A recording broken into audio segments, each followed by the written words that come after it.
এখন গৌতম পালকে খুঁজছে। গৌতম পাল মনে হয়, যেটা শুনতে পাচ্ছি, যে দেশ থেকে বাইরে আছে, পালিয়ে বেড়াচ্ছে, সিআইডি খুঁজছে, পাচ্ছে না। এবং ওনার বউ যে সভাধিপতি, সেও কিন্তু রিজাইন দিয়েছে, সেও তার দুর্নীতির জন্য হয়ে রিজাইন দিয়ে আছে। মানুষ তাকে হয়তো সে তো যোগ্যভাবে ভোটে জিতে যায়নি, কিভাবে হয়েছে সেটা তো আপনাদের সোশ্যাল মিডিয়া এবং আমাদের করণদিঘি ব্লক এবং রাজ্যে উত্তর দিনাজপুর জেলাবাসী জানে যে কীভাবে হয়েছে। জাল সার্টিফিকেট থেকে শুরু করে জোর করে ইলেকশনে জেতা এইসব হয়েছে। তো এখন যখনই সরকার চেঞ্জ হয়েছে, তার দুর্নীতি ফাঁস হয়েছে, এখন ভয়ে সে রিজাইন দিয়েছে। তার স্বামী গৌতম পাল আমাদের করণদিঘির বিধানসভার বিধায়ক ছিলেন, এখন প্রাক্তন হয়েছেন। উনি হেরেছেন মানুষের ভোটে।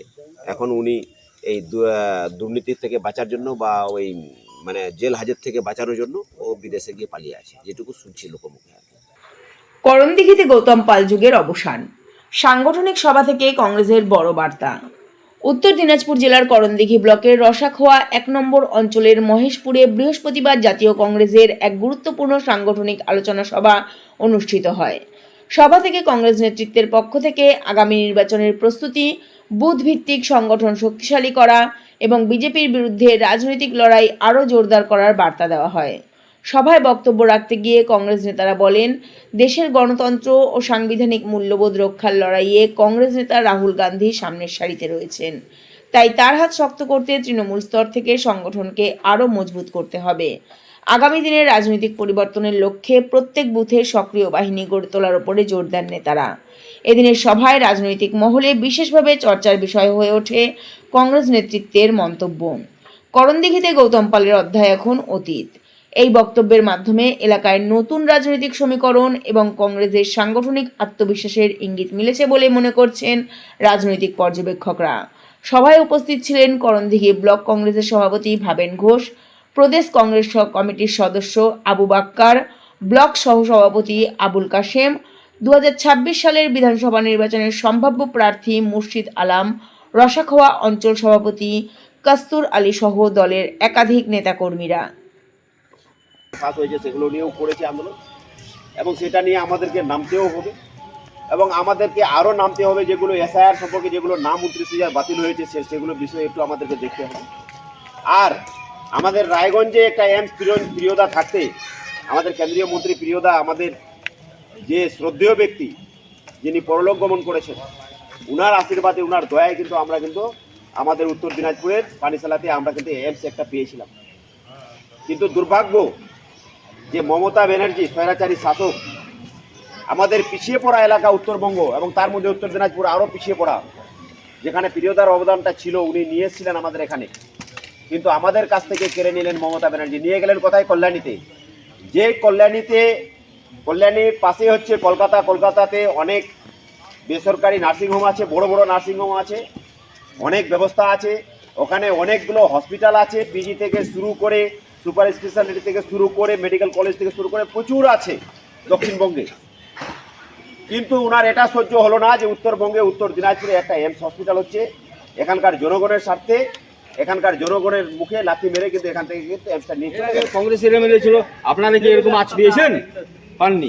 এই এমএলএটা সন্ত্রাস তৈরি করে গোটা করণদিঘিকে দূষিত করে দিল, যার জন্য আমরা দেখলাম রাজনীতি যদি আমরা করি, জীবনে বেঁচে থাকলে না মানুষের কাজ করব, মরে গেলে তার মানুষের কাজ করতে পারবো না। তাহলে রাজনৈতিকভাবে লড়াই করা প্ল্যাটফর্মটা ছেড়ে ও যে প্ল্যাটফর্মে যাচ্ছে, সেটা মানুষের জীবন নিয়ে একটা সংশয় ঘটে যাচ্ছে।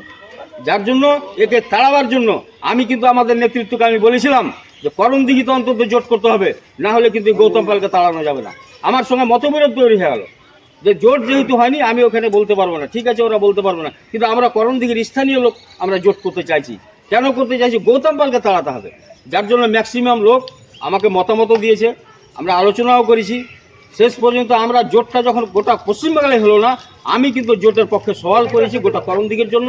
আমাদের হাই সাহেব বামফ্রন্টের প্রার্থী, তাকে আমরা সমর্থন করতে বাধ্য হয়েছি, সমর্থন করেছি। কেননা গৌতম পালকে তাড়াতে হবে, এই তাড়ার পরেই কিন্তু আমরা হ্যালো। আচ্ছা, আজকে কি বিষয় নিয়ে মূলত আপনাদের আজকের এই সভা? বিষয়টা হচ্ছে করণদিঘি ব্লকের অন্তর্গত রসাখোয়া 1 গ্রাম পঞ্চায়েতে আমাদের আজকে দলের একটা কর্মী সভা ছিল। আমরা বিধানসভা ইলেকশনের পরে ব্লক কমিটির মিটিং করেছি। তারপরে আমরা সব অঞ্চলের রুটিন মাফিক এখন আমরা অঞ্চলে অঞ্চলে যাচ্ছি। সেই রুটিন অনুযায়ী আজকের ডেটটা পড়েছিল আমাদের রসকুয়া 1। আমরা রসকুয়া 1-এর কর্মীদেরকে নিয়ে আজকে মিটিং করলাম। আচ্ছা, না এখানে যেটা আমাদের তো গত লোকসভা ইলেকশনে আমরা 56,000 কংগ্রেস ভোট পেয়েছিলাম, কিন্তু মাঝখানে এখানে যে আমাদের যে বিধানসভা ইলেকশন, এই বিধানসভা ইলেকশনে আমাদের একটা দেরিতে ক্যান্ডিডেট হয়। আর একটা কারণ ছিল যে আমরা হাজী সাহাবুদ্দিন সাহেবকে জাতীয় কংগ্রেসের আমরা প্রার্থী হিসাবে আমরা মোটামুটি ঘোষণা আমাদের জেলা নেতৃত্ব করেই দিয়েছিল, কিন্তু মাঝখান থেকে উনি আমাদের দল ত্যাগ করে সিপিএমের টিকিট হয়তো নিয়েছিলেন। এইখানে মানুষ একটা দ্বন্দ্বের মধ্যে পড়েছিল, যেহেতু আমরা গ্রামগঞ্জে প্রচার করে দিয়েছিলাম যে আমাদের জাতীয় কংগ্রেসের প্রার্থী এবার হাজী সাহাবুদ্দিন সাহেব। তো মানুষের কাছে একটা গ্রামগঞ্জে মানুষের কাছে একটা মেসেজ চলে গেছিলো, সেই হিসাবে মানুষ কিন্তু প্রিপেয়ার হয়ে গেছিলো হাজী সাহাবুদ্দিনকে ভোট দেওয়ার জন্য। তো শেষ মুহূর্তে যখন উনি আমাদের দল ছেড়ে অন্য দলে চলে গেলেন, তো মানুষ কিন্তু সেই জায়গায় মিসআন্ডারস্ট্যান্ডিংয়ে কিন্তু ওই দিকেই ঝুঁকে গেছিলো।